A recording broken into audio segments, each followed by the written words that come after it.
Sachin Pilot RPSC को भंग करवाना चाहते थे। अभी वो समय समय पर इसकी मांग उठाते रहते हैं। किरोड़ी लाल मीणा सब इंस्पेक्टर भर्ती को रद्द करवाना चाहते थे। हाल ही में उन्होंने ये भी कहा कि अब मुझे लगता है कि सरकार तैयार सी है। लेकिन अब जो ये दोनों नेता चाहते थे, बीजेपी और कांग्रेस का, वो बीड़ा अब आरएलपी सुप्रीमो हनुमान बेनीवाल ने उठाया है। तो क्या हनुमान के आगे झुकेगी बीजेपी सरकार? और बीजेपी की नेता किरण शेखावत आखिर क्यों अपनी ही सरकार के मुख्यमंत्री भजनलाल शर्मा पर भड़क गई? उसने कहा कि मैं पहले बहन, बेटी और मां हूं। मेरी जिम्मेदारी है कि मैं इन बच्चों के साथ बैठूंगी, ये अनशन करेंगे तो मैं अनशन भी करूंगी। किरण शेखावत जमकर जो है वो बीजेपी सरकार पर बरसी है। तो वहीं नरेश मीणा को लेकर बड़ी खबर है कि एक मामले में नरेश मीणा कोर्ट से बरी हो चुके हैं। किस मामले पर हुए हैं उस पर भी चर्चा करेंगे। लेकिन हनुमान बेनीवाल ने अब जयपुर के अंदर शहीद स्मारक पर लठ गाड़ दिया है और कहा है कि राजस्थान के अंदर एसओजी जो है वो 1-1 करोड़ रुपए लेकर लोगों को छोड़ने का काम कर रही है। यह आरोप लगाए हनुमान बेनीवाल ने। तो वहीं उन्होंने ये भी कहा है कि सब इंस्पेक्टर भर्ती को रद्द करना चाहिए और जब भर्ती रद्द होगी तभी मैं दम लूंगा। आरएस भर्ती 2018 की सारी कॉपियां सार्वजनिक करनी चाहिए।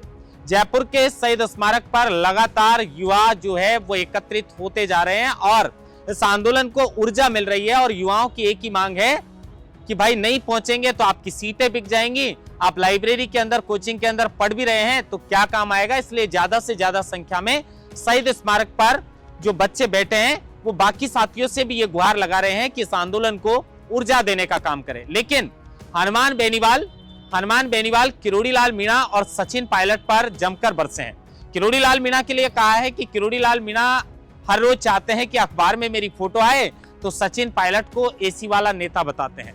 गुर्जर आंदोलन का भी जिक्र किया और यह भी कहा कि मुझे जो चुनाव हरवाया और मेरी अकड़ उतारने का काम सचिन पायलट ने किया है। लेकिन जब सचिन पायलट मुख्यमंत्री की रेस में थे तो मैंने उनका समर्थन किया था और कहा था कि आप मुख्यमंत्री बन जाइए, मैं आपके साथ खड़ा हूं। गुर्जर आंदोलन का जिक्र करते हुए उन्होंने कहा कि जब गुर्जर आंदोलन में जेल में सचिन पायलट भी पहुंच गए थे, जब रात को मच्छर काटने लगे तो मैं स्टाफ से पूछा कि क्या व्यवस्था है यहाँ पर, तो उन्होंने कहा यहाँ पर तो इसी तरह की व्यवस्था है।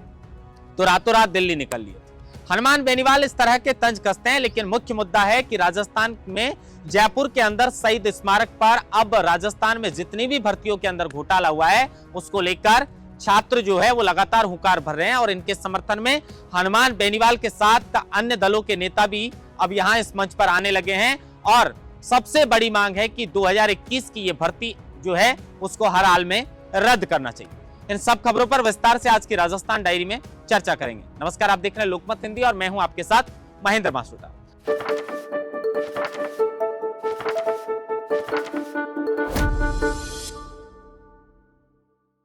सबसे पहले खबर की शुरुआत करते हैं नरेश मीणा को लेकर।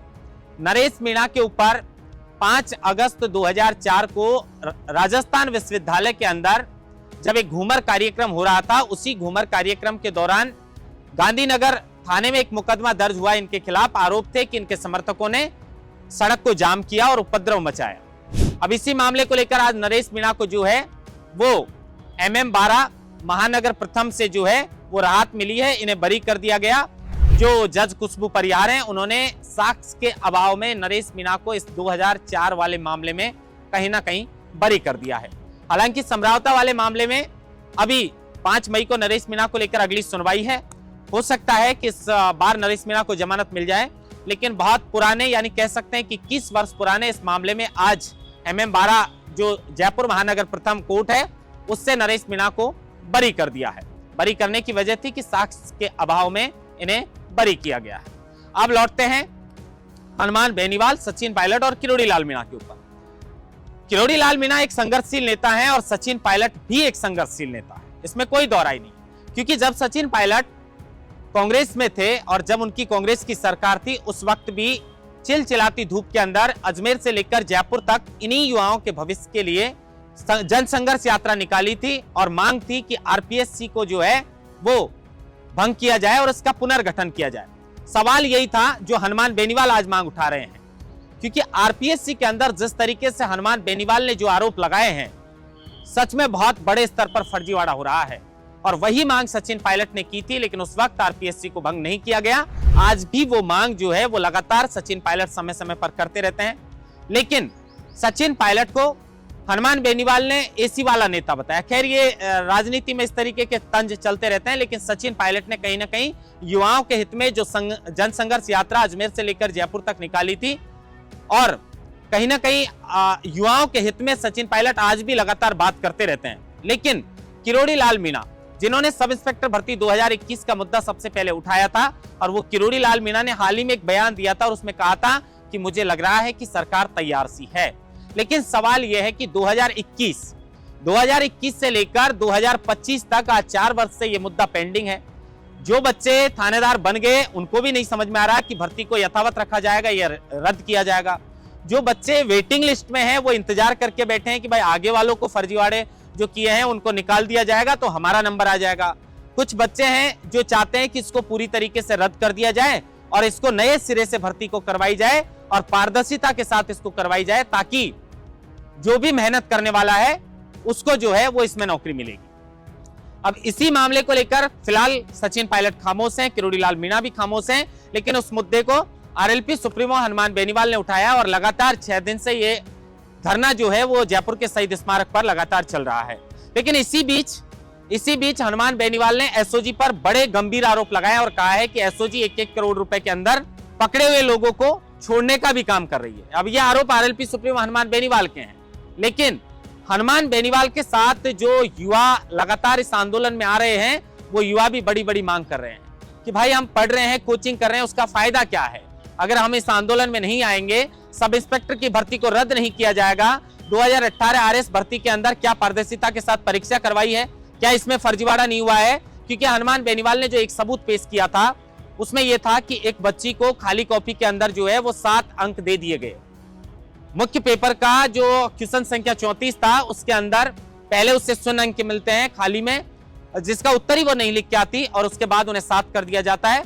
ये कॉपी कोई हनुमान बेनीवाल के घर बंद लिफाफे में नाम नहीं बताने की शर्त पर डालकर जाता है, और इसी मामले को लेकर हनुमान बेनीवाल इस कॉपी को सार्वजनिक करते हैं और कहते हैं कि बताइए कितना बड़े स्तर पर फर्जीवाड़ा हुआ है। अब इस मामले की सचमुच जांच होनी चाहिए, और अगर कॉपी सार्वजनिक हो जाएगी तो दूध का दूध और पानी का पानी हो जाएगा। लेकिन बड़ी विडंबना है कि यह मुद्दा ना सिर्फ 2018 की आरएस भर्ती का है, ना सिर्फ यह मुद्दा 2021 की सब इंस्पेक्टर भर्ती का है, बल्कि राजस्थान में विगत कई सालों से जो भी भर्तियां हुई हैं उनमें सब में धांधली के आरोप हैं। और धांधली के आरोप हैं, जो बच्चे पैसे दिए हैं वो नौकरी लग गए हैं और मेहनत करने वाले आज भी बेरोजगार होकर बैठे हैं। अब ये सत्ता में बैठे इन बच्चों के भविष्य के सौदागरों को सोचना चाहिए कि इन बच्चों का क्या गुनाह है। आपको ये चुनकर भेजते हैं और आप सिर्फ अपना स्वार्थ देखते हैं। क्योंकि बेनीवाल बड़े आरोप ये भी लगा रहे हैं कि आरपीएससी में जितने भी चेयरमैन लगे हैं सबने अपने परिचित और सत्ता में बैठे लोगों के जो है वो 20 से 25 लोगों को आरएस और आरपीएस बनाने का काम किया है। रामराम रायका और बाबूलाल कटारा की गिरफ्तारी हो गई, लेकिन शेर सिंह राठौड़ कहां है? उससे भी इस मामले में पूछताछ होनी चाहिए। बाकी तमाम जो लोग हैं उनसे भी इस मामले के अंदर पूछताछ होनी चाहिए।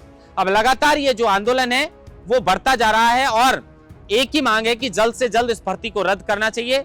2 मई को इसको लेकर कोर्ट से भी फैसला आना है, उसका भी इंतजार है कि आखिर क्या फैसला आएगा। लेकिन जो आवाज सचिन पायलट और जो आवाज किरोड़ी लाल मीणा उठाते थे वही आवाज अब हनुमान बेनीवाल उठा रहे हैं। और सवाल यही है कि क्या हनुमान के आगे बीजेपी सरकार झुकेगी? क्योंकि अब न सिर्फ हनुमान बेनीवाल बल्कि बीजेपी की नेता किरण शेखावत भी मंच पर आई। उन्होंने कहा कि बड़े स्तर पर फर्जीवाड़ा हुआ है। और भी बहुत से लोग हैं जो नए नए सबूत लेकर यहां पर आ रहे हैं और लगातार यही मांग कर रहे हैं कि भर्तियों को रद्द करना चाहिए, एसआई भर्ती को और बाकी भर्तियों की सीबीआई जांच करवानी चाहिए। क्योंकि जेल प्रेरी के अंदर भी पकड़े गए हैं, टीचर के अंदर भी पकड़े गए हैं, वनपाल के अंदर भी पकड़े गए हैं, और बाकी जो भी भर्तियां हैं, सब इंस्पेक्टर का केस तो आपके सामने है कि अब तक 103 गिरफ्तारियां इस मामले को लेकर हो चुकी हैं। तो कितने बड़े स्तर पर जो है इस मामले में धांधली हुई होगी, आप इससे अंदाजा लगा सकते हैं। अब लगातार सब यही मांग कर रहे हैं कि इस भर्ती को जल्द से जल्द जो है वो रद्द करना चाहिए। इसी बीच हनुमान बेनीवाल की जान को खतरा है। इस तरीके का इनपुट जो है वो आईबी को मिलता है और उसके बाद उनके नागौर स्थित आवास की सुरक्षा बढ़ा दी जाती है। लेकिन किरण शेखावत जमकर जो है वो बीजेपी सरकार पर हमला बोलती है। वो कहती हैं कि हनुमान बेनीवाल यहां पर शहीद स्मारक पर धरने में आते हैं, अगर किसी के पास बंदूक हुई, कोई हथियार हुआ और इनके साथ में कुछ अनहोनी हो गई, तो आखिर जिम्मेदारी किसकी है? राजस्थान सरकार की है और उसके साथ में केंद्र सरकार की जिम्मेदारी है, क्योंकि हनुमान बेनीवाल जो है उसको जान का खतरा है, ऐसा इनपुट आईबी को मिला है। और जिन लोगों को, ये किरण शेखावत ने आरोप लगाए जो बीजेपी की नेता हैं, कि जिन लोगों को सुरक्षा की जरूरत नहीं है उनको 6-6 जवान मुहैया करवा दिया गया। बाहर किस पे पड़ रहा है? लेकिन जिन लोगों को सचमुच सुरक्षा की जरूरत है, उनकी जो सुरक्षा है वो सरकार की ओर से नहीं बढ़ाई गई है। हालांकि सरकार की ओर से जो है वो नागौर स्थित आवास की सुरक्षा बढ़ा दी गई, लेकिन जिस तरीके से धरना देकर शहीद स्मारक पर जो है वो हनुमान बेनीवाल बैठे हैं, उसको लेकर ही किरण शेखावत ने इस बात की मांग की है। अब जो ये धरना है वो लगातार बढ़ता जा रहा है और ऐसा लग रहा है कि अब शायद ये मामला थमने वाला नहीं है और सरकार को भी इस पर एक्शन लेना चाहिए, क्योंकि सरकार की ओर से भी जो है इसमें कमेटी, सब कमेटी बनाई गई। उनके मंत्री किरोड़ी लाल मीणा इस भर्ती को रद्द करने की मांग कर चुके, एसओजी इस भर्ती को रद्द करने की मांग कर चुकी। तो आने वाले समय में हो सकता है कि सरकार भी इस पर कोई बड़ा फैसला ले ले। महेंद्र भास्कर, लोकमत हिंदी, जयपुर।